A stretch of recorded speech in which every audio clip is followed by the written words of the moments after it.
Hello everyone, मैं कल्याणी शर्मा आपका स्वागत करती हूँ हमारे चैनल बिजनेस गुरु में। हम लोग आप लोगों के लिए लेकर आए हैं बिजनेस मैनेजमेंट का कंप्लीट स्टडी मटेरियल, जो आपको कॉलेज लेवल स्कूल लेवल में हेल्प करेगा, जिसमें हम आप लोगों को एक एक टॉपिक विद एक्सप्लेनेशन पढ़ा रहे हैं। तो प्लीज़ चैनल को सब्सक्राइब कीजिए और बेल आइकन ज़रूर प्रेस कीजिए ताकि वीडियो अपडेट्स आपको टाइम टू टाइम मिल जाए और अपनी स्टडी कंटिन्यू करते रहिए। आप लोगों के लिए हम लोग कंटिन्यू कंप्लीट मटेरियल लेकर आएंगे।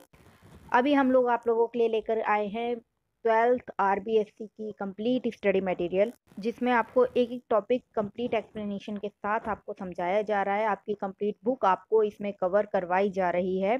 तो प्लीज़ चैनल पे बने रहिए, वीडियोस देखते रहिए, लाइक कीजिए, शेयर कीजिए और चैनल सब्सक्राइब ज़रूर कीजिए। Welcome everyone. हम लोग बीएम का सेकंड चैप्टर कर रहे थे, प्रबंध प्रक्रिया, उसकी भूमिका, उसके स्तर, हम लोग उसके कार्य कर रहे थे। कार्यों में हमने प्रमुख कार्य कर लिए थे। प्रबंध प्रक्रिया के प्रमुख कार्य होते हैं नियोजन, संगठन, निर्देशन, नियंत्रण और समन्वय। इन प्रमुख कार्यों की मदद करते हैं उनके सहायक कार्य। ठीक उसी प्रकार जिस प्रकार की प्रबंध के सहायक उद्देश्य उसके प्रमुख उद्देश्यों की पूर्ति में सहायक होते हैं, यानी कि उनको छोटे छोटे टुकड़ों में बांट देना, इसी प्रकार ही जो प्रमुख कार्य होते हैं उनका एक छोटा सा भाग होते हैं ये सहायक कार्य, लेकिन एक महत्वपूर्ण भाग होते हैं जो उन कार्यों को संपन्न करने में मदद करते हैं। तो देखिए, सहायक कार्य की परिभाषा क्या है। प्रबंध के प्रमुख कार्यों को संपन्न करने के लिए उसके उपभाग या सहायता के लिए जो भी कार्य किए जाते हैं वो सहायक कार्य कहलाते हैं। सहायक कार्य संगठन, प्रबंधक, संसाधन के अनुसार कई प्रकार के होते हैं, जिनमें प्रमुख सहायक कार्यों में आते हैं निर्णयन, नियुक्तिकरण, नवप्रवर्तन, संप्रेषण और प्रतिनिधित्व। ये वो महत्वपूर्ण आधार है जो प्रत्येक नियोजन यानी प्रत्येक प्रबंध प्रक्रिया जो भी संचालित हो रही है उसमें हम इसे प्रत्यक्ष तौर पर या अप्रत्यक्ष तौर पर देख सकते हैं। तो आइए अब इनका विस्तार से अध्ययन करते हैं। पहला लेते हैं निर्णय। निर्णय यानी कि डिसीजन। हम कोई प्लानिंग कर रहे थे, हमने 10 विकल्पों में से किसी एक का चयन किया, तो ये क्या था? ये समय पर निर्णय लेना था। ये निर्णय ही तो कहलाया, जो हमने डिसाइड किया भाई हम ये करेंगे, हम यहाँ जाएंगे, हम इस तरीके से इस कार्य को करेंगे, ये होता है डिसीजन करना। तो देखिए, निर्णय क्या होता है? निर्णय किसी कार्य को करने या न करने के संबंध में विभिन्न विकल्पों में से किसी एक श्रेष्ठ विकल्प का चयन कहलाता है। यह एक बौद्धिक प्रक्रिया है, यानी कि निर्णय हमारी बौद्धिक क्षमता पर निर्भर करता है।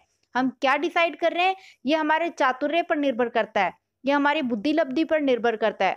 हर इंसान अपने अपने तरीके से डिसाइड करता है, अपनी क्षमता के आधार पर ही निर्णय ले सकता है। उसका निर्णय लेना उसकी दूरदर्शिता भी प्रकट करता है कि भाई वो कितनी दूर की सोच कर चलता है। जैसा कि अभी ले लो, भारत में लॉकडाउन समय पर लग गया तो इससे महामारी से होने वाले इफेक्ट कितने कम है, और वहीं अमेरिका ने देरी करी तो उसका रिजल्ट शायद हजारों में मौतों का जाना भी हो गया। तो ये उनकी दूरदर्शिता दिखाता है दोनों प्रतिनिधियों की, यानी कि वहाँ का राष्ट्रपति और हमारे भारत का प्रधानमंत्री एक प्रबंधक के तौर पर देखा जाए तो दोनों का दृष्टिकोण किसी समस्या को लेकर क्या था और उसकी निर्णय क्षमता क्या थी, वो कितने सजग थे इस समय पर निर्णय लेने में, ये उनके कार्य संचालन का एक आधार होता है, ये उनका दृष्टिकोण दर्शाता है। तो निर्णय एक बौद्धिक प्रक्रिया है जिसके द्वारा किसी भी समस्या का समाधान या उद्देश्य प्राप्ति हेतु संभावित विकल्पों में से किसी एक उपयुक्त विकल्प का चयन किया जाता है। प्रबंधकों को प्रत्येक क्षण महत्वपूर्ण निर्णय लेने होते हैं जो संगठन के कार्यों और कार्य प्रणालियों को प्रभावित करते हैं। यह प्रबंध के कार्य निर्णय प्रबंध के प्रत्येक कार्य में अंतर्व्याप्त होता है। इसलिए हर्बर्ट साइमन ने इसके संबंध में कहा है कि निर्णय एवं प्रबंध समानार्थक है, यानी कि आपको मैनेजमेंट करने के लिए समय समय पर निर्णय तो लेना पड़ेगा। जब कोई काम ठीक से नहीं हो रहा है तब हम कोई ना कोई डिसीजन लेंगे, यानी कि जो नियोजन चल रहा है नियोजन के साथ ही निर्णय चल रहा है, नियंत्रण के साथ निर्णय चल रहा है। विभागीकरण करा हमने, संगठन करा, तो किस प्रकार हमने संगठन करेंगे, हम कितने विभाग बांटेंगे, तो वहां पे भी तो निर्णय शामिल है ना, हम कुछ ना कुछ तो डिसाइड कर रहे हैं। तो ये निर्णय लेना समय पर ये प्रबंध का ही एक मुख्य भाग माना जाएगा, प्रबंध के प्रमुख कार्यों में सहायक कार्य माना जाएगा। हम निर्णय लेके ही अपने निश्चित उद्देश्यों की प्राप्ति कर सकते हैं। तो इसलिए कहा गया है कि समय पर निर्णय लेना हमारे उद्देश्यों को प्राप्ति में सफल बनाता है, और समय पर यदि निर्णय नहीं लिया जाता है तो बाकी के सभी कार्य भी निष्फल हो जाते हैं। अब अगला आता है नियुक्ति करना। कौन सा कार्य किस प्रकार किया जाए, कितने विभाग बनाए जाए, किस विभाग में किसे अधिकारी नियुक्त किया जाए, किस कर्मचारी की योग्यता क्या है, उसके आधार पर उसे कहाँ अपॉइंट किया जाए, कहाँ नियुक्त किया जाए, ये सब भी प्रबंध का एक मुख्य आधार होता है। तो देखिए, नियुक्तिकरण संगठन संरचना के दो प्रमुख भाग होते हैं। प्रथम में तो आता है भौतिक संरचना, जिसमें हम भवन, उपकरण, मशीन, सामग्री, पूंजी आदि अमानवीय साधनों को एकत्रित करते हैं, उनकी व्यवस्था करते हैं और उन्हें शामिल करते हैं। यानी कि आपका 11th में जो ऑफिस और उपकरण और अभिलेख संधारण था, वो इस नियुक्तिकरण में शामिल था। दूसरा आता है मानवीय संरचना, जिसमें हम मानवीय संसाधन यानी कि कर्मचारियों की नियुक्ति करते हैं। इसमें कर्मचारियों की भर्ती एवं विकास का कार्य किया जाता है। प्रबंधक संस्था में किए जाने वाले कार्यों के अनुरूप योग्य व्यक्ति उचित पारिश्रमिक पर चयन कर नियुक्त करता है। कर्मचारी की भर्ती से लेकर उसकी सेवानिवृत्ति यानी रिटायरमेंट तक के समस्त कार्य इसमें सम्मिलित किए जाते हैं। यानी नियुक्तिकरण में ही हम तय कर लेते हैं कि कब उसका रिटायरमेंट होगा और उसे कौन कौन सी सुविधाएं उसके कार्यकाल यानी कि उसकी काम करने के दौरान में दी जाएंगी और कौन सी उसकी सेवानिवृत्ति के टाइम पे दी जाएंगी। ये भी नियुक्तिकरण के समय ही निर्णय ले लिया जाता है, तो इसमें भी निर्णय शामिल है। तो कर्मचारी की भर्ती से लेकर सेवानिवृत्ति तक के समस्त कार्य इसमें सम्मिलित होते हैं। परिवर्तन के दौर में बदलते हुए उत्पाद, तकनीक, बाजार के कारण श्रमिक कर्मचारियों की छंटनी, नियुक्ति निरंतर चलती रहती है। ये प्रबंध की निरंतर चलते रहने वाला सहायक कार्य है। यानी कि हम लोग अगर एक नई मशीन भी ला रहे हैं तो ये नियुक्तिकरण में शामिल है। तो इस प्रकार हम कह सकते हैं कि नियुक्तिकरण सहायक कार्य हो गया, जो हमारे संगठन जो प्रमुख कार्य था उसको करने में एक महत्वपूर्ण योगदान दे रहा है। संगठन तो तभी होगा जब हम नियुक्तियां करेंगे। नियुक्ति करना संगठन का एक प्रमुख भाग है। नियुक्तिकरण के संबंध में कहा गया है कि कोई भी संस्था अपने कर्मचारियों से अच्छी नहीं होती, जबकि अच्छे कर्मचारी ही एक अच्छी संस्था की नींव के निर्माता होते हैं। कर्मचारी अच्छे होंगे तो वो संस्था अच्छी कहलाएगी, वरना फर्म कितनी भी बड़ी हो, कितनी भी अच्छी बनी हो, कोई लाभ नहीं देती है जब उसमें कार्यरत कर्मचारी अच्छे नहीं हो। इसीलिए नियुक्तिकरण भी एक सहायक प्रमुख कार्य माना जाएगा। यानी कि संगठन में नियुक्तिकरण एक महत्वपूर्ण कार्य है। अब अगला आता है नवप्रवर्तन। आज के टाइम में वही संस्था जीवंत रह सकती है जो नए नए चेंजेस को एक्सेप्ट कर ले। नए नए चेंजेस सिर्फ यही नहीं है कि उत्पाद में ही आ रहे हैं, तकनीकों में भी आ रहे हैं। जैसा कि हमने खुद ने देखा है, हम लोग पहले फोन यूज करते थे तो वो एक हैंडल वाला आता था, फिर मोबाइल आए तो लोगों को तो कंपनीज को वो मोबाइल भी बनाने पड़े। मोबाइल की डिमांड चलती रही, फिर अब हम लोगों को उसमें सिम कार्ड की जरूरत पड़ती थी। हम लोग ऐसे सिम कार्ड चाहते थे जो हमें ज़्यादा से ज़्यादा अनलिमिटेड डेटा दें, अनलिमिटेड कॉलिंग दें और उसके लिए हमारा बैलेंस कम से कम लगे। तो उस तरीके की जियो सिम आई, फिर जियो फ़ोन भी आए जो कम रेट में वो सभी सुविधाएं दे रहे हैं जो एक स्मार्टफोन देते थे। स्मार्टफोन के बराबर कम कीमत में लोगों को एक जियो फोन भी लाके दिया। तो ये नवप्रवर्तन की डिमांड थी। लोगों की पसंद बदलती रहती है, लोगों की ज़रूरतें बदलती हैं, उनकी आवश्यकताएं बदलती हैं। उसी के अनुरूप किसी भी संस्था को नवप्रवर्तन करना अनिवार्य होता है।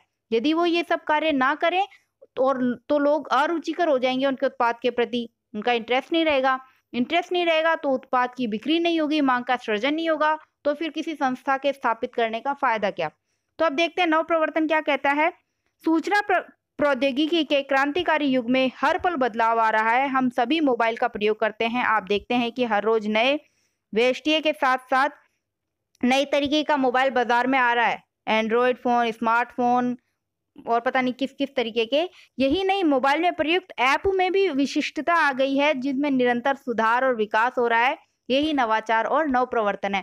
यानी एक मोबाइल में हर तरीके के ऐप आ रहे हैं, वीडियो एडिटिंग के, टिकटॉक, लोगों से कम्युनिकेट करने के लिए पहले फेसबुक आता था, अब व्हाट्सअप आ गया है।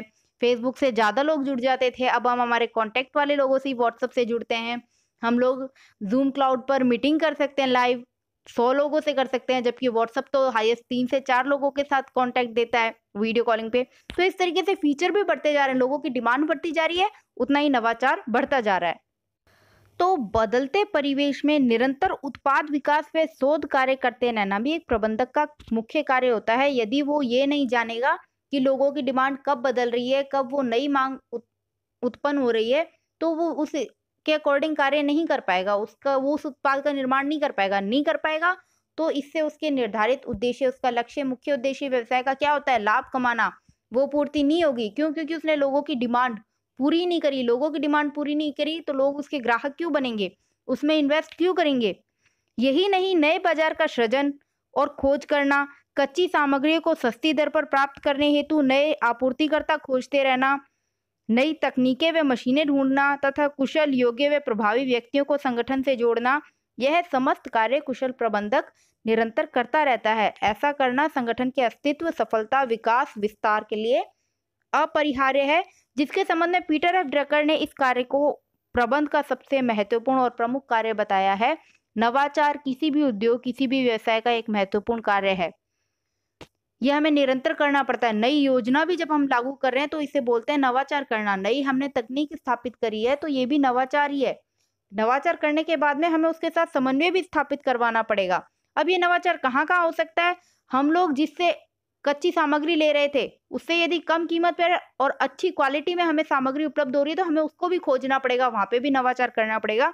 हमें ऐसी मशीनें या तकनीकें खोजनी पड़ेंगी जो कम लागत में ज्यादा उत्पादन करे, तो यहाँ पे भी नवाचार आवश्यक है ताकि हम ज्यादा से ज्यादा उत्पादन करके ज्यादा से ज्यादा मांग की पूर्ति कर सकें, जो एक बिजनेस का मुख्य उद्देश्य होता है। नए नए बाजार खोजना, जैसे कि लोगों को पहले शिकायत होती थी कि कॉटन के कपड़े या जीन्स के कपड़े कलर छोड़ देते थे, तो अब ऐसे में क्या करा जाए? तो यहाँ पर उनके लिए एक नया बाजार आया, उन्होंने दिमाग लगाया, उन्होंने जीन्स का कलर ही इतना फेड ला दिया कि पता ही नहीं चलता उसका रंग उड़ गया है या वो ओरिजिनल न्यू ब्रांड है। तो इस तरीके से लोगों की मांग की पूर्ति हो रही है। तो इससे उनको एक तो नवप्रवर्तन आ रहा है लोगों की सोच में भी, और एक नवप्रवर्तन आ रहा है व्यवसाय में भी। नवप्रवर्तन लोगों की सोच में कैसे आ रहा है? जिन लोगों के खर्चे ज्यादा बढ़ जाते थे वो उसमें पैसा इन्वेस्ट नहीं करते थे सूती कपड़ों में। क्यों? इसलिए नहीं करते थे कि रंग उड़ जाएगा 2-3 धुलाई में तो फिर दिक्कत आ जाएगी, पैसे दोबारा खर्च करने पड़ेंगे। तो अब लोग डरते नहीं है, वो कहते हैं अब तो फेड कलर की जींसेस भी आती हैं तो हम लोग इन्वेस्ट कर लेते हैं। तो इस तरीके से मांग का सृजन और बढ़ जाता है। इसके अलावा कोई ऐसी जगह जहाँ पर रेस्टोरेंट वगैरह नहीं है तो वहाँ पे टिफिन सेंटर खोल लिया। टिफिन सेंटर खोल लिया तो लोगों को डिफरेंट डिफरेंट खाने के लिए मिल रहा है। उन्हें अगर खाना बनाने का मूड नहीं है तो उन्हें टिफिन सर्विस प्रोवाइड करवाई जा रही है। तो ये सब क्या है? ये नए बाजार की खोज ही तो है। वो अपने लिए मार्केट ढूंढ रहे हैं, किस तरीके से डिमांड बनाई जाए, किस तरीके से उत्पाद नया लाया जाए। यही है नए बाजार की खोज करना। तो इसीलिए कहा जाता है यदि लंबे समय तक व्यवसाय करना है तो आपको नवाचार करते रहना पड़ेगा और निरंतर करना पड़ेगा। अब हमारी अगली विशेषता आती है संप्रेषण। संप्रेषण क्या है? इसके मामले में इस बारे में हमने गहन अध्ययन अपनी 11th क्लास में किया है कि संप्रेषण क्यों जरूरी है। अगर हमें अपनी सूचनाएं लोगों तक पहुंचानी है, लोगों की सूचनाएं प्राप्त करनी है, लोगों की इच्छाओं को जानना है तो हमें संप्रेषण करना पड़ेगा। लोगों तक जानकारियां पहुंचाने का माध्यम ही संप्रेषण होता है। ये लिखित या मौखिक दोनों तरीके से होता है। लिखित का उदाहरण है आपकी टेक्स्ट बुक। ये बुक आपको सूचनाएं प्रेषित कर रही है, विभिन्न जगत के में क्या क्या होता है, क्या क्या परिस्थितियां हैं, क्या भौगोलिक स्थिति है, इन सबके बारे में जानकारी देती है। और जैसे कि तुम्हारे लिए ये ऑनलाइन क्लासेस हैं, ये ऑडियो वीडियो, ये भी तो संप्रेषण का एक माध्यम है। आप लोगों तक जो जानकारियां पहुंचाई जा रही हैं इसका एक माध्यम ये भी तो हो गया। ये ऑनलाइन क्लासेस नेट के जरिए भी तो हम संप्रेषण करते हैं, मोबाइल के जरिए हम लोग संप्रेषण करते हैं, लिखित, मौखिक। तो ये सब संप्रेषण के माध्यम होते हैं। ये क्यों जरूरी है? ताकि लोगों तक आपस में बातों का, विचारों का, सूचनाओं का आदान प्रदान हो।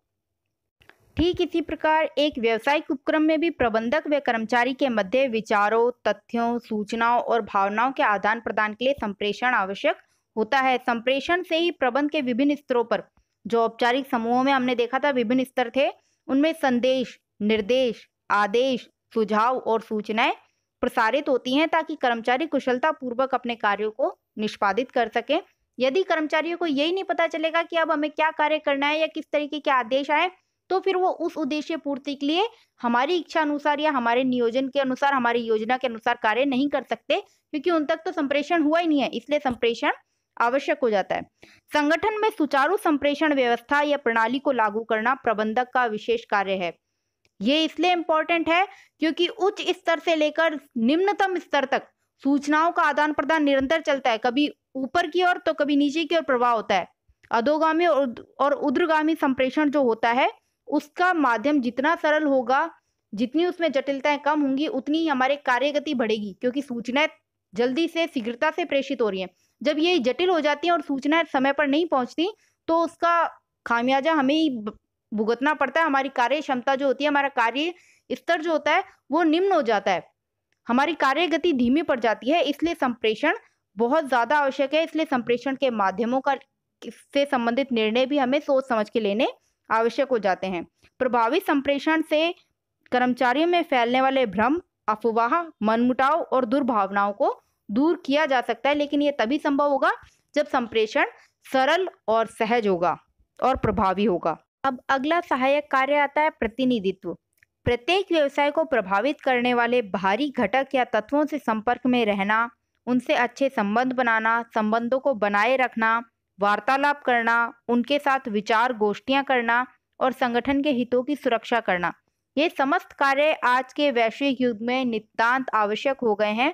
इसके लिए प्रबंधक को संबंधित एसोसिएशन, दल या संघ में हिस्सा लेने के लिए संगठन का प्रतिनिधित्व करना पड़ता है। यानी कि जो वो संघ जो हमारी संस्था से जुड़े हुए हैं, या ये बोले कि एक जहाँ पर भी हमारी फर्म या उपक्रम स्थापित है, वहाँ का व्यापार मंडल, जब हम उनके संपर्क में आते हैं तो अपनी फर्म का प्रतिनिधित्व करके हम उसकी ख्याति को बढ़ा सकते हैं। हमारे प्रतिनिधित्व करने से ही विभिन्न समितियां या विभिन्न संगठन, जैसे कि सरकारी समिति हो गई, विभाग हो गए, व्यापारिक मंडल हो गया, मर्चेंट चैम्बर हो गया, श्रम संघ हो गया, उपभोक्ता संघ हो गया, ये सभी प्रभावित होते हैं।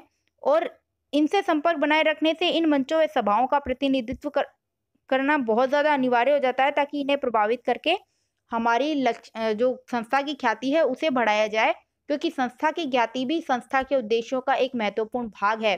सिर्फ पैसा कमाने में पैसा ही नहीं, नाम भी बनाना ज़रूरी होता है। और इसके लिए हम किस प्रकार से अपनी कार्य प्रणालियों का, अपनी संस्था के कार्यों का, अपने उपक्रम की जो भी अचीवमेंट है उसका प्रतिनिधित्व उनके सामने किस प्रकार कर रहे हैं। प्रतिनिधित्व में ये नहीं आता कि हम उनका बखान करें, ये आता है कि हम प्रदर्शित किस प्रकार कर रहे हैं, हमारा बात करने का तरीका किस प्रकार है, हमारे अच्छे संबंधी बताते हैं कि हम किस प्रकार अपनी कंपनी का प्रतिनिधित्व कर रहे हैं। ठीक जिस प्रकार हमारे प्रधानमंत्री विदेश जाते हैं, हमारे भारत का प्रतिनिधित्व करते हैं, तो इससे होता क्या है, इससे ये होता है कि सामने वाला जो होता है, जैसे कि विदेश का मंत्री है, उस पर प्रभाव पड़ता है, उसके साथ साथ वहाँ के लोगों पर भी प्रभाव पड़ता है। सिर्फ एक व्यक्ति से, उसके आचरण से, उसकी सोच से, उसकी चातुर्य से पूरे भारत की इमेज प्रकट होती है। यानी कि एक फर्म में कर्मचारी कैसे हैं, ये प्रतिनिधित्व करेगा उसका प्रबंधक। उसका प्रबंधक बताएगा कि फर्म कैसी है, क्या उसकी अचीवमेंट है, किस तरीके की उसकी कार्यप्रणाली है, उस प्रबंधक को देखकर पता चल जाएगा। तो ये प्रबंधक का कार्य होता है अपनी कंपनी का प्रतिनिधित्व करना, जिसके लिए वो उत्तम आचरण का प्रयोग करता है, अपने बुद्धि चातुर्य का प्रयोग करता है। तो इस प्रकार ये सभी पांचों सहायक कार्य हमारे पांचों प्रमुख कार्यों में सम्मिलित हैं। कैसे? निर्णय जुड़ा हुआ है नियोजन से, संगठन में नियुक्तिकरण सम्मिलित है, निर्देशन में सम्मिलित है हमारा नवाचार, संप्रेषण के बिना समन्वय नहीं हो सकता, और नियंत्रण प्रतिनिधित्व से जुड़ा है, क्योंकि ये दोनों मूल्यांकन पर आधारित हैं, ये परिणाम निकालते हैं। तो इस तरीके से हमने सहायक और प्रमुख कार्य दोनों कर लिए, जो एक दूसरे से जुड़े हुए हैं, एक दूसरे का आधार हैं। तो आज का टॉपिक अपना यहीं पे कंप्लीट होता है। अगली वीडियो में हम लोग आगे की स्टडी कंटिन्यू रखेंगे। तो चैनल पे बने रहिए, वीडियो लाइक कीजिए, शेयर कीजिए और चैनल सब्सक्राइब ज़रूर करते जाइएगा। बेल आइकन ज़रूर प्रेस कर लेना ताकि आपको वीडियो अपडेट्स मिल जाएँ। और कोई भी क्वेश्चन अगर आपको आपके माइंड में लगता है या कोई डाउट लगता है, तो वो आप कमेंट बॉक्स में पूछ सकते हैं, आपको डेफिनेटली आंसर किया जाएगा।